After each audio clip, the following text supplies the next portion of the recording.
kembali, salam jumpa pendengar dan pemirsa dimanapun Anda berada.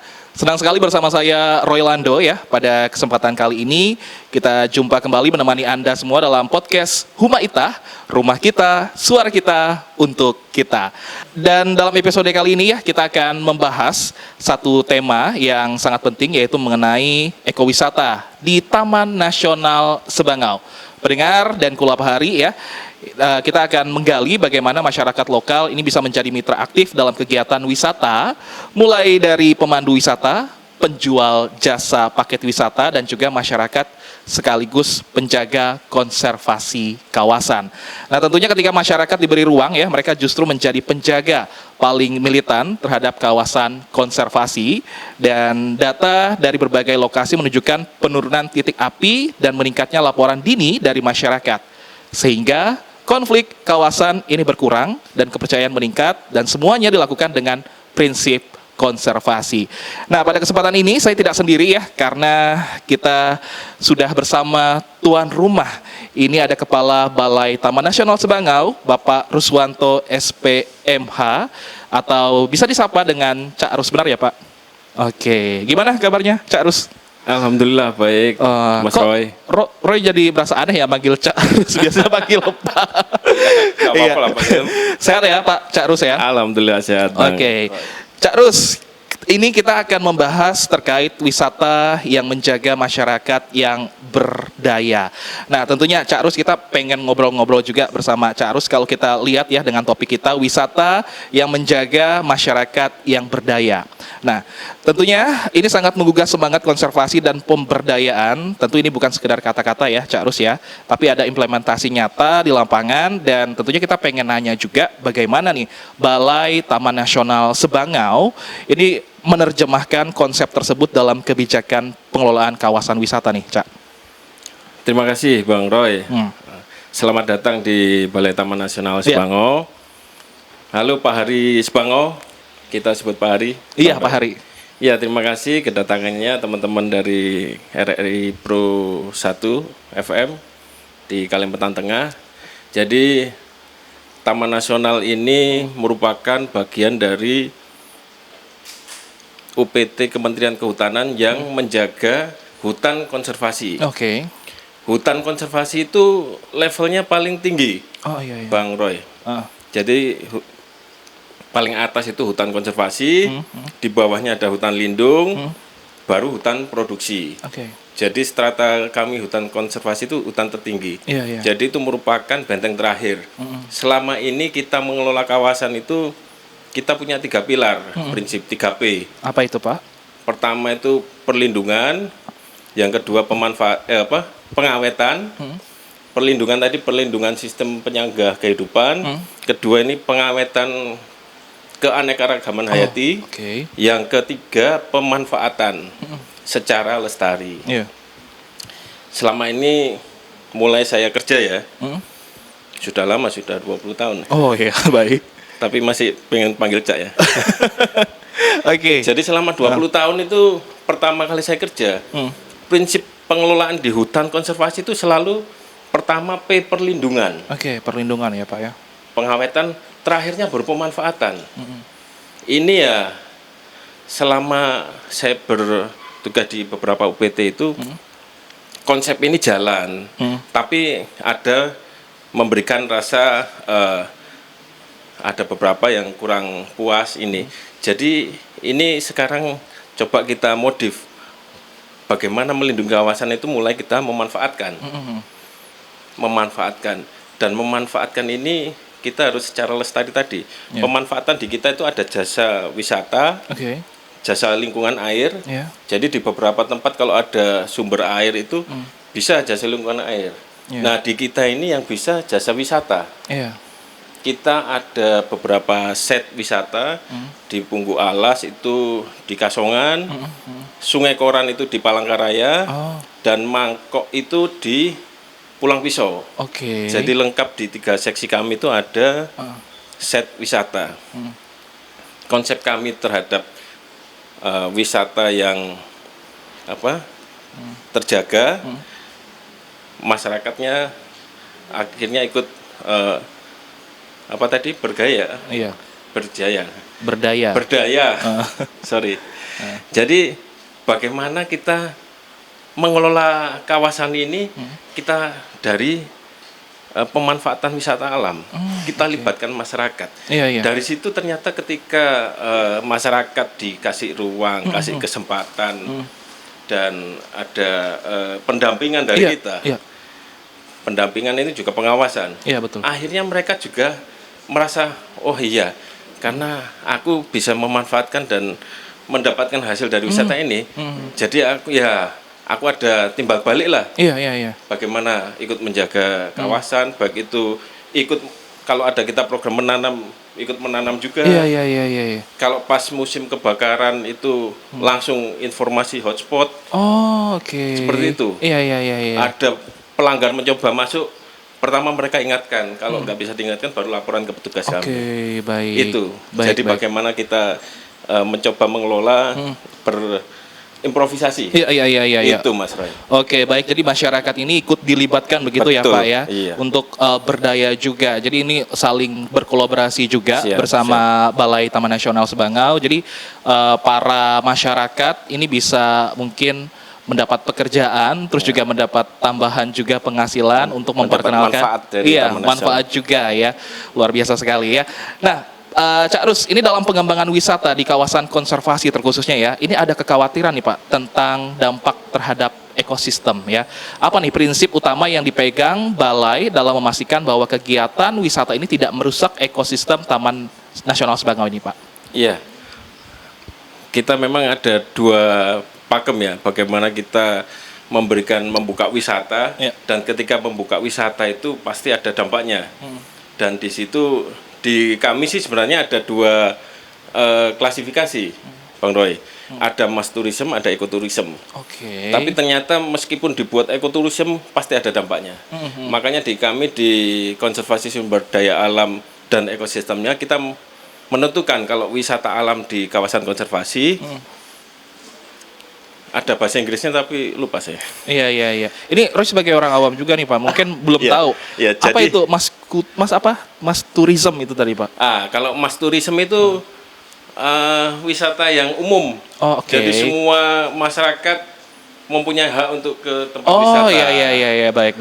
Jadi boleh masuk, kita nggak boleh.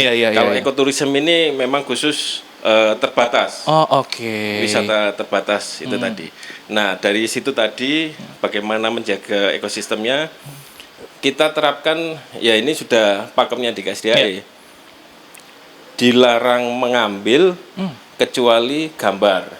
Baik. Jadi biasanya kalau masuk iseng lihat, wah ada anggrek bagus diambil, itu dilarang. Itu tidak boleh ya. Bolehnya foto aja. Iya. Oke. Foto boleh, ngambil gambar. Kemudian dilarang meninggalkan sesuatu kecuali jejak. Iya. Ini meninggalkan sesuatu itu sampah. Iya, tidak boleh. Meninggalkan meninggalkan masalah lah. Iya. Kecuali jejak kita di situ. Itu prinsipnya untuk tidak boleh mengambil sesuatu kecuali gambar dan hanya boleh meninggalkan jejak saja. Iya, dilarang meninggalkan sesuatu kecuali jejak. Ini kayak moto-moto kayak pendakian gunung gitu. Iya, sama semua di kawasan. Iya, oke, baik. Jadi ini mungkin edukasi juga untuk masyarakat dimanapun ya yang ingin berwisata, tidak boleh mengambil apapun ya. Dan juga tidak boleh meninggalkan sesuatu kecuali jejak, hanya kita juga boleh mengambil kenangannya saja ya ke tempat-tempat wisata. Baik. Nah, jadi seperti itu ya untuk memastikan tidak merusak ekosistem ya.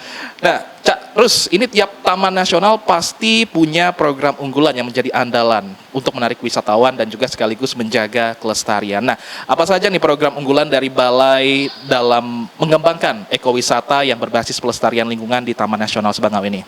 Ya, Bang Roy. Saya ketika masuk Sebangau ini, saya melihat tipologi apa yang bisa kita kembangkan atau kita jual di Sebangau ini. Karena sebelumnya saya lihat, saya pernah di landscape-nya pegunungan, landscape pantai juga pernah. Itu beberapa ada poin yang mau kita jual dan kita kembangkan. Mau lebih gali lebih dalam lagi ya Pak? Betul. Ketika di Sebangau ini saya melihat di sini gambut. Kemudian ada orang utan. Itu sesuai SK penunjukan kami. Kami harus melindungi gambut, terus mengelola ke hati kami orang utan tadi yang merupakan satwa umbrella spesies, itu bisa mempengaruhi ekosistem satwa lainnya. Kemudian landscape kita ternyata beberapa tempat ada yang bagus. Jadi saya coba mengembangkan itu. Jadi arahnya di Sebango ini memang lebih banyak ekoturism tadi, terbatas tadi. Karena ya melihat aksesnya ke kita itu masih cukup mahal ya Mas ya. Pakai klotok itu cukup di atas ratusan ribu, dan di dalamnya baru bisa kita wisata. Betul. Dan wisata yang kita jual adalah trekking, Mas. Oh, oke. Melihat orang utan secara wild, secara liar. Kan kalau yang orang utan yang langsung datang itu sementara banyak di lokasi teman kita di Tanjung Puting. Karena mereka bisa dikasih feeding. Betul. Tapi kita mencegah feeding tadi. Jadi kami tetap pengen wisata bisa dijalankan, konservasi satwa liarnya bisa tetap. Jadi sifat mereka biar tetap liar. Jadi jualannya jalan ke kawasan, ada pemandu jelas. Itu di sana menemukan orang utan secara liar. Beberapa landscape juga ada. Kita ada danau di Punggung Alas yang cukup cantik. Kemudian di Bukit ada Bukit Cinta itu kayaknya, saya belum pernah ke sana sih. Bukit Cinta Tangkiling? Tangkiling itu wilayah teman kita di Gasia. Taman wisata alam itu. Ada lagi yang di Kasongan itu. Dan memang saya ketika kesini itu saya mendengar Punggung Alas ini sudah internasional. Banyak wisatawan manca yang ke situ. Dan ketika pandemi kemarin COVID, langsung hilang semua. Dan mereka mulai menumbuhkan kembali. Dan kemarin ya saya coba bagaimana menumbuhkan lagi Punggung Alas ini. Di situ itu tadi orang hutan, pengamatan orang hutan, dan landscape ada danau situ. Dan beberapa dari acara-acara nasional itu juga sudah pernah ke sana, tapi sebelum pandemi kemarin. Baik. Jadi ini mungkin masyarakat atau yang ingin berwisata untuk Taman Nasional Sebango ini, untuk buat teman-teman semua yang mungkin ingin mengeksplor ya Pak, ini bisa lewat trekking tadi ya. Jadi bisa sambil jalan-jalan ya, sambil melihat orang utan tanpa merusak ya. Pada intinya tanpa merusak ekosistem yang ada di sana ya. Seperti yang dibilang Cak Rus tadi, kita tidak boleh mengambil sesuatu, hanya boleh meninggalkan jejak tanpa meninggalkan sampah juga begitu ya. Nah, tentunya terlibatnya masyarakat dalam pengelolaan wisata nih, Cak Rus, seringkali menjadi kunci keberhasilan ya. Nah, bagaimana nih keterlibatan masyarakat lokal dalam perencanaan dan pelaksanaan kegiatan wisata di kawasan Taman Nasional ini? Iya, Bang Roy.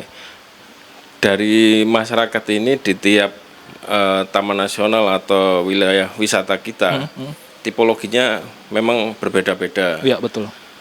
Ada yang jiwa sosialnya tinggi, tanpa diminta pun dia langsung ini ya. Tapi kemarin pun dari Sebango ini ada 37 desa kita. 37 desa penyangga di kawasan. Di Palangka ini ada 7 desa, Pulang Pisau 7 desa, di Kasongan ada Katingan, ada 23 desa. Itu ternyata beda-beda. Ada teman-teman masyarakat Kereng itu sudah kita bentuk kelompok itu, kita bina, kita kasih bantuan, mau. Tapi kemarin juga ketika kita adakan fokus group discussion kemarin itu ya ada terlontar dari teman-teman masyarakat. Tapi memang kita gali seperti itu. Jadi kita nggak setting, masyarakat ini aja yang kita undang, ngomongnya biarkan. Mereka langsung bilang, Pak, kita ini nggak butuh program, kita yang penting dapat duit gitu. Oh iya, realistis Pak ya.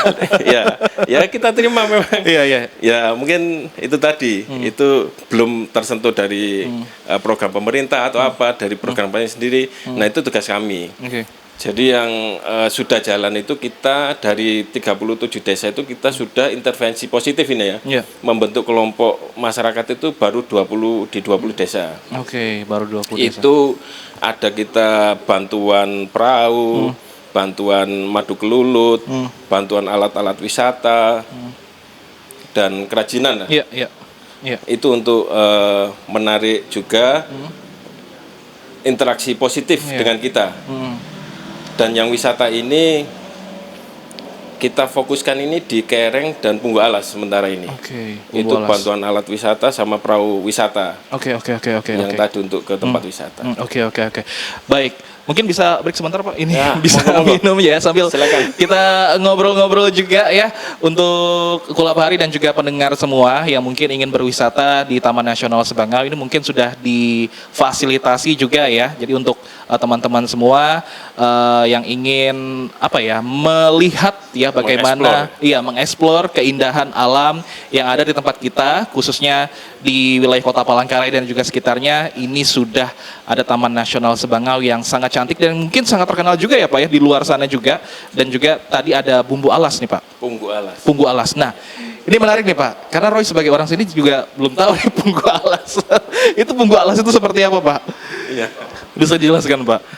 Iya Bang Roy, jadi Punggu Alas ini tipe ekowisata kita gabungan, ada gambut tadi, landscape-nya itu membentuk ada danau di tengah itu, kemudian di situ banyak habitat orangutan.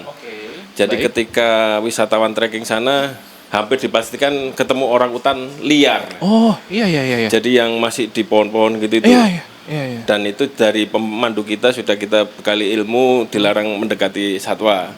Karena efek interaksi, kalau interaksi terlalu berdekatan gitu ya? Pasti ada interaksi negatif. Iya. Selain menularkan mungkin ada penyakit zoonosis, juga mungkin dia merasa terganggu bisa menyerang. Betul.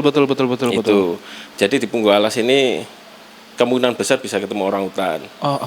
Kemudian di landscape-nya ketenangan danau itu ada kicauan burung. Kalau malam hari juga banyak satwa nokturnal. Nokturnal itu dia aktivitasnya hanya malam hari. Aktif di malam hari ya. Oke, baik. Ini tapi satwa konotasi yang positif ini. Jadi dia cuman beraktivitas di malam hari itu kelihatan dari ketika disorot lampu itu matanya menyorot kayak kucing gitu, menyala begitu ya. Oke. Itu tadi keistimewaan di Punggu Alas. Dan ini sangat disukai wisatawan manca. Dan mereka entah dari promosi website dari kelompok sana atau mungkin dari mereka sendiri mulut ke mulut. Nah, ini makanya ketika saya kesini saya tertarik konsen ingin mengembalikan citra Punggu Alas ini ke internasional lagi. Wow, luar biasa sekali Pak, karena Roy sebagai orang sini juga belum pernah dengar Punggu Alas itu. Dari Palangkaraya berapa lama Pak?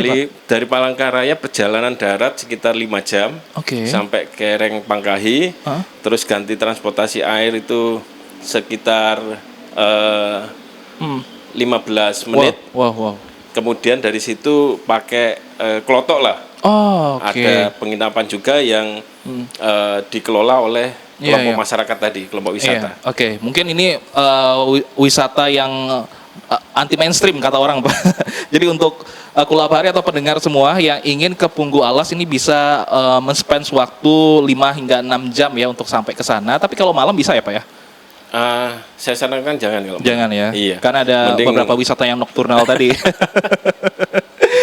Oke, baik Pak. Dalam program pemberdayaan itu tentu ada cara untuk mengukur keberhasilannya Pak. Apa saja indikator keberhasilan yang digunakan Balai untuk mengukur efektivitas nih program pemberdayaan masyarakat Pak? Dari pemberdayaan masyarakat ini Skupnya berarti tidak hanya wisata tadi seperti saya sampaikan, bantuannya ada prawisata juga ada, tapi ada madu kelulut, ada kerajinan dari purun itu buat tas itu, kemudian ya beberapa hal. Untuk indikatornya itu selain tadi ya di daerah tersebut pelanggaran ancaman terhadap kawasan itu menurun, ada informasi positif, itu berarti indikatornya berhasil. Dan tiap bulan ini teman-teman itu ada yang melaporkan yang bantuan alat penangkap ikan tadi secara lestari tadi itu dihitung nilai ekonominya. Oh, oke. Tangkapannya kelompok itu sebulan bisa berapa, nilainya sampai puluhan juta bisa. Dari situ kan bisa dihitung valuasi ekonomi untuk nilai valuasi ekonomi ikan Sebango itu membantu masyarakat. Oh, oke. Dan di kita kami ada aplikasi itu Si Berkat, sistem pemberdayaan masyarakat. Oh, Si Berkat ya. Iya. Oke, kayak pas gitu. Iya. Di situ saya minta teman-teman terutama penyuluh yang mengontrol aplikasi ini ke 20 desa yang kita intervensi tadi. Oke. Sebelum kamu kasih bantuan, kondisinya gimana? Dicek dulu terlebih dulu ya. Setahun, 2 tahun itu gimana perkembangannya. Dan itu teman-teman juga nggak mau ABS ya. Jadi kelompok sendiri yang ngisi di aplikasi itu. Jadi real memang. Betul. Ternyata ini bantuannya nggak cocok. Nah, iya. saya bisa lihat itu. Tidak tepat sasaran begitu ya. Iya. Oke. Tapi beberapa titik yang itu tadi ternyata gangguan terhadap kawasan berkurang, berarti bantuan kita, pendampingan kita pas. Oke. Dan itu kita yang cari metodenya. Apakah duplikasi madu kelulut yang baik ini kita duplikasi atau bantuan kolam ikan kita duplikasi di mana yang berhasil. Seperti itu. Oke. Selalu kita evaluasi dan kita komunikasikan. Oke, baik. Ini untuk meningkatkan keberhasilan ini harus adanya, perlu ya, memang harus ada yang namanya evaluasi ya. Karena kalau tidak dievaluasi ini mungkin tidak tahu nih ini akan berhasil atau tidak. Iya. Kita ngomongin kolaborasi kembali nih Pak. Kolaborasi lintas sektor ini menjadi strategi penting dalam pengembangan wisata yang berkelanjutan. Nah, sejauh mana nih Balai Taman Nasional Sebango ini berkolaborasi dengan LSM, pemerintah daerah dan juga sektor swasta dalam mengembangkan wisata di Taman Nasional Sebango ini Pak? Ya, makasih Bang Roy. Mitra ini di kami, mitra LSM ada 3, Borneo Nature Foundation atau BNF, kemudian ada Borneo Orangutan Survival Foundation BOSF, dan World Wide Foundation WWF. Ini yang dari LSM. Mereka kolaborasi dengan kita ini ada support materi, support tenaga, support ahli ke kita. Itu mitra yang LSM tadi. Dan salah satunya juga ada pengembangan wisata. Itu beberapa saya manfaatkan untuk mendatangkan expert, untuk pembinaan ekowisata. Kemudian mitra yang dengan pemerintah daerah. Nah ini ya mohon maaf mungkin masih perlu kita gali lagi ya. Kemarin saya dengan mengajak Dinas Pariwisata Provinsi ke Punggu Alas, kita sampaikan kondisinya sekarang sudah mulai berkembang dan ada rencana program bantuan, tapi ya mungkin karena ini ada pergantian pimpinan di mereka jadi belum terrealisasi di situ. Karena ya saling inilah sharing. Bu Kadis waktu itu saya mau bantu Punggu Alas, ini Bu, ini. Oh ya, Pak Rus nanti saya bantu ini. Nah, saya sampai sekarang bantuan kita sudah ini, tapi dari Pemprov itu saya belum masuk ke Pemda sih, Pemdanya Pemkap. Belum ada ini. Oke, berarti ini sudah menjalin kolaborasi dengan beberapa LSM ya. Oke. Salah satunya BOS dan juga WWF3 ya. Oke, baik. BNF ya. Ya, baik. Nah, untuk menjalankan 2 misi sekaligus nih, Cak Rus, konservasi dan pariwisata ini tentu bukan hal yang mudah ya, karena selalu banyak tantangan dan rintangannya nih, Cak Rus ya. Apa nih yang menjadi tantangan utama yang dihadapi Balai dalam menjaga keseimbangan antara konservasi dan juga pariwisata sejauh ini nih, Cak Rus? Iya. Tantangannya itu memang harus berkali-kali ya menyadarkan masyarakat. Oh ya, baik. Dan mendekati kelompok itu ternyata ada satu kelompok yang sudah kita dekati, ada orang yang belum masuk kelompok ini yang juga pernah juga merusak program kerja kita. Ini terjadi di kelompok desa yang di Pulang Pisau. Oh, ada begitu Pak ya? Ada juga gitu. Ya, makanya kita selalu evaluasi dan monitoring itu tadi. Ada kita bantu. Sudah sepakat itu kelompok buat kolam ikan. Ternyata dari atas nama kelompok atau pribadi nggak tersentuh bantuan kita, protes. Dirusak, dibakar. Oh, wah. Ya, kita nggak langsung mau lapor polisi enggak. Kita ke kepala desa, pendekatan persuasif ya. Persuasif dulu. Oke. Dan kalau masih dibina, bisa dibina, dirangkul ya kita rangkul. Kita dekati kelompok itu. Dan ini coba kita perbaiki lagi seperti itu. Beberapa kelompok. Ini beberapa tantangan. Jadi memang mencari lokal champion yang atau tokoh yang bisa mempengaruhi masyarakat, influence begitu ya Pak. Influence ya, itu yang bahasanya. Baik. Cari itu harus terus menerus. Cara persuasif dulu. Kalau kira-kira dia memang, ya mohon maaf kalau nggak bisa ini, mungkin ya represif kita terapkan, tapi melalui berbagai pertimbangan lah. Oke. Baik. Jadi tantangan utamanya adalah untuk mungkin mengedukasi masyarakat begitu ya Pak ya, dan juga untuk saling berkomunikasi dengan baik, jangan sampai ini ada yang namanya miskomunikasi. Karena dengan ada miskomunikasi ya terjadi hal-hal yang tidak diinginkan seperti yang Cak Rus bilang tadi ya. Oke. Baik, karena ini sangat menarik juga ya, Taman Nasional Sebangau Konservasi dan Pariwisata. Mungkin itu adalah beberapa tantangannya. Nah, semakin banyak wisatawan yang datang, maka tuntutan juga dalam pengelolaan berkelanjutan ini juga meningkat. Nah, selanjutnya nih apa nih rencana panjang dari Balai untuk memastikan wisata di Taman Nasional Sebangau ini tetap lestari dan juga inklusif nih, Cak Rus? Dari 3 set lokasi wisata kami tadi di Sebangau, sementara ini kan yang paling bagus di Punggung Alas. Saya pengen duplikasi itu di 2 tempat. Sungai Koran ini ya sudah mulai berkembang, tapi peminatnya juga masih wisatawan manca juga. Karena mereka pengen wisata yang wild tadi, alam liar. Betul. Sementara Mangkok ini mungkin jualannya kita landscape, karena di sana program sekat kanal kami itu bagus dan air di sana itu cukup bagus lah untuk wisata alam di sana. Sedangkan